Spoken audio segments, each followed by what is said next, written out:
जय श्री राम दोस्तों। मैं ब्रिजेश पांडे आप सबका स्वागत करता हूं मेरे YouTube channel market Mantra with Brijesh में। जैसे आज रामनवमी के कारण मार्केट अपना बंद है, तो मैंने सोचा आज मार्केट बंद है तो आज कुछ नई चीज़ें हम सीखते हैं, और उस नई चीज़ से अगर आप लोगों के निवेश में या ट्रेड में कुछ फ़ायदा हो सके तो बहुत अच्छी बात है। क्योंकि दोस्तों मेरा ये चैनल चालू करने का मेन मकसद ही यही है कि मैं मेरे जो शेयर मार्केट के इन्वेस्टर और ट्रेडर दोस्त हों, तो मैं मेरे एक्सपीरियंस से, मेरे नॉलेज से उनके इन्वेस्टमेंट में या उनके ट्रेड में कुछ योगदान दे सकूं और उनका वेल्थ क्रिएशन में कुछ हो सके, तो ये मेरे लिए बहुत बड़ी चीज़ होगी दोस्तों। तो इसीलिए मैंने ये मार्केट शुरू किया दोस्तों।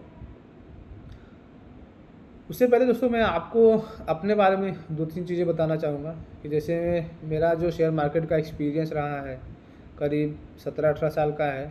2007 में मैंने शेयर मार्केट में मेरा करियर शुरू किया था रेलिगेयर के साथ में, और वो 2007 मेरे लिए बहुत अच्छा था। उसके बाद 2008 मैंने लेमन ब्रदर्स के क्राइसिस देखे।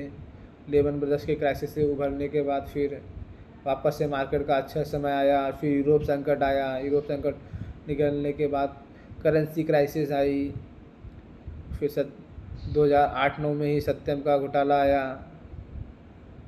तो मार्केट में काफ़ी अप्स एंड डाउन्स देखे हैं दोस्तों। तो उस अप्स एंड डाउन से मैंने क्या सीखा है, मेरे पर्सनल एक्सपीरियंस से, और जिन क्लाइंटों के अकाउंट्स में हैंडल करता था या जो मेरे पास ट्रेड करते थे, तो उन्होंने क्या गलतियाँ की जो आप लोग ना करो, तो वो सब आज के इस वीडियो में हम लोग डिस्कस करेंगे, जिससे कि आप लोग एटलीस्ट वो गलती ना दोहराओ और आप लोग सही दिशा में और अच्छे से निवेश करो और अपना पोर्टफोलियो अच्छे से ग्रोथ करो दोस्तों। तो दोस्तों जैसे मैंने बताया 2007 में मैंने मेरा करियर शुरू किया था। 2007 दोस्तों जो चल रहा था, 2006-07 बहुत अच्छा मार्केट के लिए समय था। उस समय मार्केट काफ़ी अच्छा चल रहा था। 2007 में सेंसेक्स ने 21,000 का करीब समथिंग हाई मारा, और वहाँ से फिर 2008 में जब लेमन ब्रदर्स कोलैप्स हुआ, फाइनेंशियल क्राइसिस आई, तो 21,000 वाला सेंसेक्स 4,000 4,500 हो गया फिर से। और उस समय इन्वेस्टर कितने परेशान थे, लोगों को ऐसा लगा कि अब तो मार्केट में कुछ बचा ही नहीं है, अब कुछ नहीं हो सकता, सब ख़त्म हो गया। तो मैंने उस समय काफ़ी सारे ऐसे इन्वेस्टर ट्रेडर से मिला जो अर्श से फर्श पे आ गए। और 2006-07 में ऐसा भी समय था कि जब काफ़ी सारे इन्वेस्टर ट्रेडर फर्श से अर्श पे पहुंच गए थे। वो सब जब फर्श से अर्श पे पहुंचे तो वो तो बहुत अच्छा लगता था दोस्तों, कुछ लोगों ने पैसा कमाया, अच्छा लगता था। लेकिन जब उस समय 2008 के बाद जब ऐसा हुआ, मैं लोगों से मिलता था, वो सब तो जब लोग अपनी कहानियाँ शेयर करते थे कि मैं कहाँ पे था, कहाँ पे आ गया, तो वो सुन के ना काफ़ी तकलीफ़ होती थी, बहुत दुख होता था क्या है मार्केट। और उससे मुझे भी कभी ऐसा लगता क्या मैं सही जगह पे काम कर रहा हूँ, सही जगह पे हूँ कि नहीं हूँ, क्या है, अगर ये लोग इतना नुकसान करके बैठे हैं तो क्या ये सही चीज़ है। तो दोस्तों आप मार्केट में जब निवेश करते हो तो निवेश करने के 2-3 एक बेसिक प्रिंसिपल होते हैं जिसका आपको ध्यान रखना या उसको फॉलो करना बहुत ज़रूरी होता है। जैसे जैसे कि आपको शेयर मार्केट में आप निवेश कर रहे हो, तो पहला चीज़ आपको आपके कंपनी का लॉन्जिबिलिटी देखना है। आप जिस भी कंपनी का शेयर्स ले रहे हो तो आपको देखना है कि वो कंपनी अगले 5 साल 10 साल बाद ज़िंदा रहेगी क्या। अगर आपकी कंपनी अगले 5 साल 10 साल बाद भी ज़िंदा रहेगी तो वो डेफिनेटली आपको पैसा प्रॉफिट करके जाएगी, दे के जाएगी। या अगर नहीं भी प्रॉफिट दी तो एटलीस्ट आपका पैसा नहीं डूबेगा, जैसा 2007 में हुआ। फिर कोविड के टाइम काफ़ी लोगों को ऐसा लगा। फिर ये जब आपकी क्या बोलते हैं यूरोप क्राइसिस आए थे 2011-12 में, उस समय तो वो सब चीज़ें दोस्तों ध्यान में रखें। सबसे पहला आप अपने देखिए कि मैं जिस कंपनी का शेयर ले रहा हूँ तो उसकी लॉन्जिबिलिटी क्या है, क्या वो कंपनी या वो सेक्टर अगले 5 साल 10 साल बाद भी मार्केट में डिमांड में रहेगा, ये कंपनी चलेगी कि नहीं चलेगी, एक चीज़ है। दूसरा चीज़ दोस्तों, आपको मार्केट में निवेश करने के लिए आपको राहुल द्रविड़ बनना पड़ेगा। आपको जो क्रिकेट के शौकीन हैं उन्होंने राहुल द्रविड़ की अगर बैटिंग देखी होगी अर्ली 2000 में, 90s में दोस्तों, उस समय उनके साथ में सचिन, सौरव गांगुली काफ़ी दिग्गज खिलाड़ी थे और वो उनको शैडो में खेले। तो मुझे ऐसा लगता है कि उनके सचिन तेंदुलकर और सौरव गांगुली की फेम के सामने उनका फेम उतना नहीं था, वो उतना नहीं कर पाए, लेकिन उन्होंने जो लाइफ में अचीव किया ना, बहुत चीज़ें अचीव की दोस्तों, और उनसे बहुत कुछ हमें सीखनी चाहिए। जैसे दोस्तों आपको पता होगा कि मार्केट, राहुल द्रविड़ का आप देखेंगे ना बैटिंग, तो उनका एक कॉन्सेप्ट था कि आप अगर मैं पिच पे खड़ा रहूँगा तुरंत तो अपने आप बन ही जाएंगे। तो उनका मेन फोकस रहता था कि मुझे पिच पे खड़े रहना है, जितना ज़्यादा मैक्सिमम मैं पिच पे खड़ा रहूँगा मेरा उतने ज़्यादा रन बनेंगे, और वो इसी कॉन्सेप्ट पे करते थे, बैटिंग करते थे। तो उसी तरह दोस्तों हमको भी शेयर मार्केट में लंबे समय के लिए निवेशित रहना है, हमको पिच पे खड़े रहना है। आप जितना समय पिच पे खड़े रहोगे आपके प्रॉफिट होने के उतना ज़्यादा चांसेस बढ़ जाते हैं। आप अगर वीरेंद्र सहवाग बन रहे हो या आज के टाइम पे सूर्य कुमार यादव बन रहे हो, तो ये ठीक है दोस्तों कि आप फास्ट रन बना लोगे, शायद फास्ट ग्रोथ कर लोगे, बट वो शॉर्ट टर्म होगा दोस्तों। शॉर्ट टर्म में आप एक दो दिन कमाओगे, लेकिन फिर अगर आपकी वो स्ट्रेटजी सही नहीं चली तो आप किसी भी बॉल पे आउट भी हो सकती हो।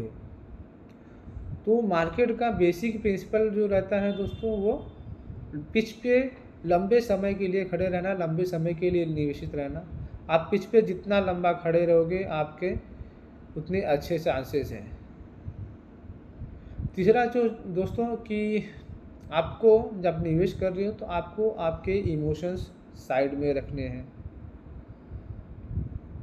इमोशंस इन द सेंस दोस्तों आप देखे रहोगे या आप भी अगर आपने मार्केट में ट्रेड किया है तो हम 90% जो रिटेलर्स लॉस करते हैं वो अपने इमोशन की वजह से लॉस करते हैं। हमारा इमोशन हमारे बीच में आ जाता है।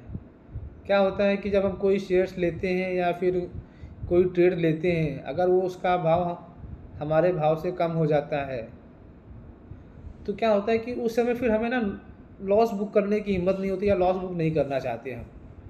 तो अगर हम उस समय लॉस नहीं बुक करते और उस समय बाद में वो हमारा लॉस बढ़ते बढ़ते इतना पहुंच जाता है कि जहाँ पे हमारे पास इतना कैपिटल ही नहीं बचता, इतना फंड ही नहीं बचता कि हम उस नुकसान की भरपाई कर सकें दूसरे किसी ट्रेड के थ्रू। तो दोस्तों ये चीज़ का आप ध्यान रखिए कि अगर आप मार्केट में निवेश कर रहे हो तो निवेश के समय अगर आपका कोई सौदा गलत पड़ रहा है और आप उसमें नुकसान हो रहा है तो उसको आप जितना जल्दी एक्सेप्ट कर लोगे, आपकी लॉन्जिबिलिटी, जैसे मैंने बताया ना कंपनी की लॉन्जिबिलिटी, देखिए आपकी भी लॉन्जिबिलिटी आपके निवेश करने की उतनी ज़्यादा चांसेस बने रहेंगे, क्योंकि आपका पिच पे खड़े रहना बहुत ज़रूरी है। अगर आपको कोई पिच है जो बॉलिंग पिच है जिस पे ज़्यादा स्विंग हो रही है, फास्ट बॉलर आके बाउंसर डाल रहा है, इन स्विंगर डाल रहा है, आउट स्विंगर डाल रहा है, तो उस समय दोस्तों अगर आपके 10-20 बॉल डॉट हो जाते हैं तो आप उस समय उस स्पेल को निकाल लीजिए। क्या होता है मार्केट में कभी कभी ऐसी टफ कंडीशन आ जाती है जिस समय लोगों का पैसा नहीं बनता। तो जब अगर लोग आपका पैसा नहीं बन रहा है, मार्केट वोलेटाइल है, मार्केट में ट्रेड नहीं समझ में आता, आप उस समय आप मार्केट से थोड़ा बैठ के उसको ऑब्ज़र्व कीजिए या देखिए। आप उस समय उसमें ज़बरदस्ती का ट्रेड करने का कोशिश मत करिए। अगर उस समय आप ज़बरदस्ती का ट्रेड करने की कोशिश करेंगे तो आपका नुकसान ही होगा। तो आपको इस चीज़ का ध्यान रखना है, अगर आप मार्केट में निवेश कर रहे हो आपको पिच पे खड़े रहना है और लंबे समय के लिए निवेशित रहना है। इमोशंस को साइड में रखना है, इमोशंस को आपको नहीं लाना चाहिए। चौथा दोस्तों, आपको आपके स्टॉक्स जो हैं उनसे प्यार नहीं होना चाहिए। Don't love your stocks. अगर आपको कोई शेयर पसंद है, आप उससे शादी कर लीजिए, लेकिन जिस दिन उससे मन भर जाए तो उसको डाइवोर्स भी दे दीजिए, उसको छोड़ भी दीजिए। अब मैं इसलिए कह रहा हूँ दोस्तों, अब कि अगर समझ लो कोई शेयर आपको पसंद है, फॉर एग्जांपल अगर किसी को येस बैंक पसंद था, येस बैंक बहुत लोगों ने निवेश किया है, येस बैंक में आज के समय में बहुत लोग फंसे पड़े हैं। क्यों? कि लोगों को लगा कि येस बैंक जो 400 450 गया था तो करेक्शन होकर 300 आया है, कंपनी अच्छी है, मुझे येस बैंक तो बहुत पसंद है। वो लोगों ने येस बैंक से प्यार कर लिया, और येस बैंक से प्यार करने का कारण ये था कि आज येस बैंक 15 रुपये पड़ा है और वो बैठ के अपने पोर्टफोलियो को रोज़ देख के रो रहे हैं। तो उस रोने से अच्छा है कि आप उससे मूव ऑन करें दोस्तों, आप उस शेयर को तलाक दे दें, जितना जल्दी हो सके उतना जल्दी।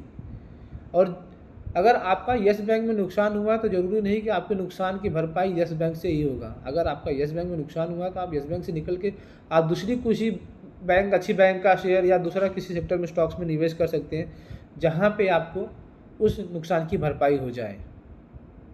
तो आप इस चीज़ का ध्यान रखिए कि आपको आपके स्टॉक से प्यार नहीं होने चाहिए। अगर आपने स्टॉक से आपने प्यार कर लिया तो मार्केट में कुछ नहीं हो पाएगा आपका। अब इसके ऊपर दोस्तों मैं आपको एक स्टोरी शेयर करता हूँ।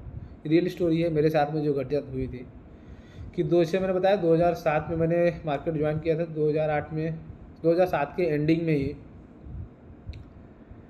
मेरे डैडी के एक फ्रेंड थे, उनको मेरे डैडी के थ्रू पता चला कि मैं शेयर मार्केट में काम करता हूँ, तो उनका मार्केट में काफ़ी सारा निवेश था, तो उन्होंने मुझे बुलाया कि ज़रा मेरा काफ़ी सारे स्टॉक्स हैं, आ जाओ एक दिन आपसे थोड़ा राय लेनी है।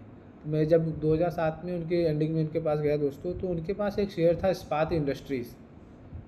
आप लोगों ने अगर पुराने जो लोग हैं उन्होंने सुना होगा। अभी फिलहाल तो वो इस्पात इंडस्ट्रीज़ JSW स्टील में मर्ज हो गई। तो दोस्तों उन्होंने इस्पात इंडस्ट्रीज़ के कुछ 80,000 शेयर लिए थे, और उनकी बाइंग वैल्यू कुछ 8-10 रुपये की आसपास की थी, और उस समय इस्पात इंडस्ट्रीज़ 80 रुपये का हाई मार के 68-70 के आसपास में चल रहा था। तो उन्होंने जब मुझे बताया तो मैं बोला, अंकल आपका शेयर का पैसा इसमें तो काफ़ी अच्छा पैसा मिला है, आप ये शेयर में से निकल जाइए अभी, या अगर आपको नहीं निकलना है तो एटलीस्ट 50% तो प्रॉफिट बुक करके आप उस 50% को दूसरे किसी और शेयर में लगाइए, ताकि आपका जो कैपिटल है एटलीस्ट वो तो सिक्योर हो जाएगा कम से कम, कि आपने जितना पैसा डाला था वो पैसा आप निकाल लेंगे। तो उनका एक जवाब था कि बेटा ये तो आम का पेड़ है, हमने लगाया है, इसका फल बच्चे खाएंगे, अभी हम तो बूढ़े हो गए, हमको इससे क्या ज़रूरत है। तो मैंने उनको बोला, अंकल ठीक है, आपने आज एक आम का पेड़ लगाया है, आप इसी आम के पेड़ से 10 और आम के पेड़ लगा सकते हो, तो आपके बच्चों को और आम मिलेंगे खाने के लिए, आप ऐसा कीजिए। बट उन्होंने मेरी बात नहीं मानी और वो इस्पात इंडस्ट्री उन्होंने छोड़ दिया। और 2008 में जब लेमन ब्रदर्स कोलैप्स हुआ, फाइनेंशियल क्राइसिस आई, तो वो इस्पात इंडस्ट्रीज़ दोस्तों उनका जो पैसा 4-5 गुना हो चुका था वो ज़ीरो हो गया, उनको कुछ भी हाथ में नहीं मिला। बाद में उन्होंने वापस मुझसे मिले, पूछे, तो मैंने तो वो उनको बोला कि अंकल मैंने तो आपको तभी बोला था आप निकल जाइए इसमें से, एटलीस्ट 50% निकाल लीजिए, नहीं तो आम का पेड़ भी नहीं बचेगा आपका। अब देखिए आज आपके पास आम का पेड़ भी एक भी पेड़ नहीं है। तो उस समय उनको उम्मीद थी कि नहीं अब क्या हुआ, अभी बढ़ा था तो अभी मार्केट गिरा है, इसलिए आज ये भी गिरा है, ये वापस बढ़ जाएगा। तो दोस्तों कुछ ऐसी चीज़ें होती हैं कि अगर किसी एक हर बुल रन की एक ना स्टोरी होती है दोस्तों। तो बुल रन, अगर वो बुल रन कोलैप्स होता हो या बुल रन बंद होता है, जब अगला बुल रन आता है, मार्केट में तेज़ी आती है, तो अलग थीम पे अलग स्टोरी पे चलती है। ज़रूरी नहीं कि आपका ये बुल रन में जो शेयर्स चले हैं अगले बुल रन में भी वही शेयर्स चलेंगे। और वही हुआ अगले बुल रन में। इस्पात इंडस्ट्रीज़ वहाँ से मार्केट आप देख लीजिए कहाँ से कहाँ पहुँच गया, लेकिन इस्पात इंडस्ट्रीज़ में कहीं कुछ मूवमेंट नहीं आया। वो 2-3 रुपये वाला शेयर वापस 10-12 रुपये हुआ, इससे ज़्यादा ऊपर नहीं हुआ गया वो। और दूसरा चीज़ दोस्तों जैसे मैंने बताया था कि मार्केट में आपको इमोशनल नहीं होना है। इमोशंस का भी आपके साथ में एक्सपीरियंस, मेरे पर्सनल एक्सपीरियंस आपके साथ में शेयर करता हूँ। 2007 में दोस्तों जब मैं मार्केट ज्वाइन किया था तो उस समय मार्केट में तेज़ी थी, और पिछले 3-4 साल में मार्केट में कोई मतलब ये केतन पारी का जो स्कैम हुआ था उसके बाद मार्केट में जो तेज़ी पकड़ी थी, तो पिछले 3-4 साल में मार्केट में कोई बड़ी करेक्शन या गिरावट देखी नहीं थी। तो और उस समय को जो निवेशक थे उन्होंने कुछ करेक्शन नहीं देखा तो उनको ऐसा ही लगता था कि मतलब चलो ठीक है यार, जो भी है आज के दिन बढ़ा है, अगर कल गिर गया परसों गिर गया ठीक है वापस बढ़ जाएगा। और ऐसे ही हो भी रहा था। मतलब अगर आपने कोई शेयर्स लिया है तो अगले अगर उसमें 2-4 दिन की गिरावट आ जाती तो आपको 2-4 दिन में या 1 आध महीने में मैक्सिमम उसमें आपको प्रॉफिट में निकलने का मिल जा रहा था। लेकिन 2008 में जब फाइनेंशियल क्राइसिस हुआ, लेमन ब्रदर्स कोलैप्स हुआ, वो लोगों को समझ में ही नहीं आया कि वो कितना बड़ा फाइनेंशियल क्राइसिस है, ये कितना बड़ा इसका इम्पैक्ट है। और जो शेयर्स लोगों ने लेके रखे थे ना दोस्तों, उन्होंने बेचे ही नहीं। तो दोस्तों, मार्केट में जो ब्रोकर होता है ना, उसको दया नाम की उसके पास कोई चीज़ नहीं होती है। वो आप किसी भी क्लाइंट के ऊपर दया करने के लिए नहीं बैठा है। वो अपना दुकान खोल के बैठा है, मेरे को मेरा चाहिए बस। जहाँ पे मेरे ऊपर तलवार अटकी, मैं मेरा वो तलवार उठा के मेरे जिसकी वजह से आ रही मैं उसकी तलवार उसके गले पर रख दूँगा। उनका आरएमएस डिपार्टमेंट का यही काम है, हर ब्रोकर जो आरएमएस रखता है। तो जब उन तलवार ब्रोकर के ऊपर आने लगी ना, तो उन्होंने तुरंत वो तलवार उठा के क्लाइंट के गर्दन पर रखी और क्लाइंट की गर्दन काट दी। क्लाइंट की गर्दन काट दी इन सेंस कि उनकी पोजीशन काट दी। तो उस समय मैं देखता था ना दोस्तों कि रोज़ सुबह हमारे ऑफिस में 8-10 क्लाइंट आके सुबह सुबह बैठे रहते थे, रोते रहते थे कि आप मेरा सोना ले लीजिए, मेरा चांदी ले लीजिए, मेरा घर का पेपर है, घर का पेपर ले लीजिए, बट आप मुझे मेरे पोजीशन को बचा दीजिए, मेरा पोजीशन मत काटिए। इस तरह से लोग आके रोज़ सुबह करते थे। और मैं देखता था लोगों को, तो वो चीज़ मुझे काफ़ी बुरी भी लगती थी कि यार क्या है इनके, मुझे मतलब उस समय इतना ज़्यादा एक्सपीरियंस नहीं था। तो मुझे लगता था यार ये ब्रोकर है, जो कंपनी है रेलिगेयर, इनके ये क्लाइंट है, इतने साल से इनके साथ में काम कर रहे थे, क्यों ऐसा ज़बरदस्ती कर रहे हैं।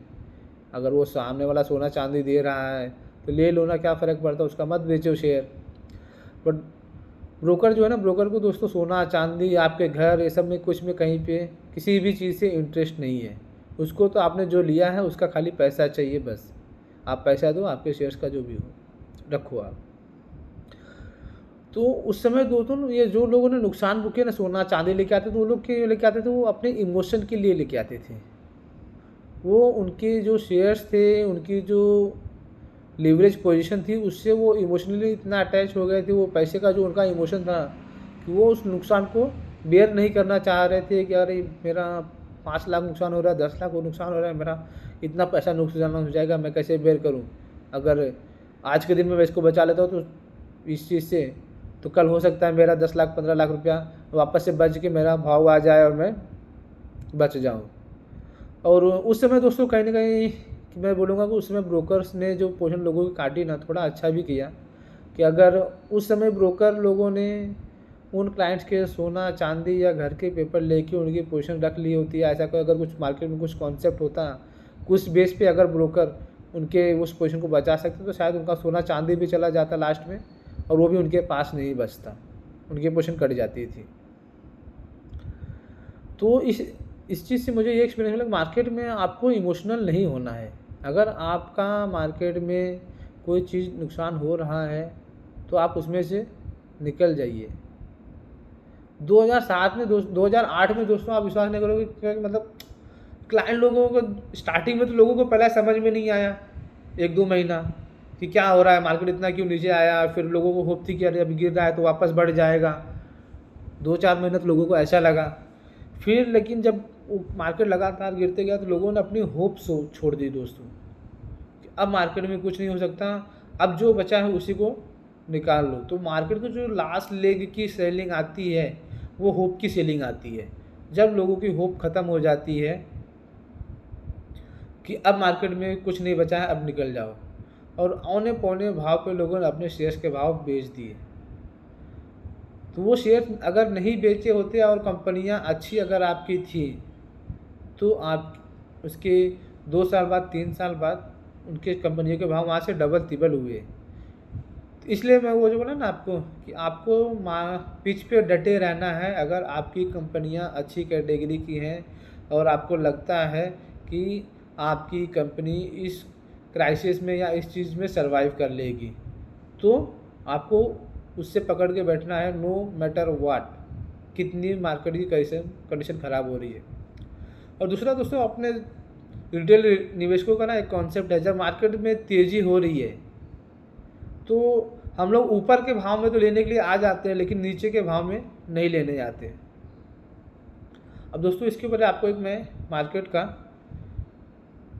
वीडियो 20 मिनट का ऑलमोस्ट तो हो चुका है, पर ठीक है, चलो इस वीडियो के काम करते हैं, काफ़ी लंबा वीडियो हो जाएगा। इस वीडियो को यहीं पे एंड करते हैं। अगले किसी वीडियो में हम कुछ एक और 2 स्टोरीज हैं जो पर्सनल है, जिसमें आप लोगों को ध्यान देना चाहिए, उसको आपके साथ में शेयर करेंगे। अगर दोस्तों आपको ये वीडियो अच्छा लगा है तो प्लीज़ वीडियो को लाइक कर दीजिए और चैनल को सब्सक्राइब कर लीजिए ज़रूर, ताकि आगे जब भी मैं नए वीडियोस बना के अपलोड करूँ सबसे पहले उसका नोटिफिकेशन आपको आए और आप उस वीडियो को दोस्तों देख सकें। और दोस्तों हम अपना चैनल पे काफ़ी कुछ नया करने जा रहे हैं, तो आप चैनल को सब्सक्राइब कर लीजिए, आप लोगों को उस पर अपडेट मिलता रहेगा। दोस्तों मिलते हैं कल के दिन। थैंक यू दोस्तों।